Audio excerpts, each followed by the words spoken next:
Hi y'all, just doing a real quick video on some quick lunch ideas.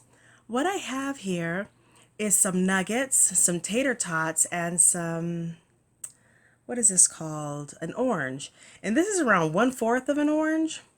Now remember, as always, this is based off of you can have more or less. These are just ideas. So if you think you can eat a whole orange, it just depends on who you're making the plate for. If it's for one of the little ones and you want to at least give them at least one orange because they're not going to eat much of it, then just give them, one little piece of orange. Otherwise, make the plate however who it is you're making it for.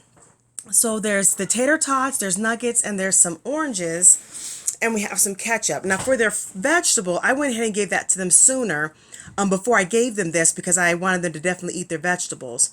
I had given them a cucumber salad. You can check out my video on that. But this right here is just some quick lunch ideas what you can be able to make the little ones.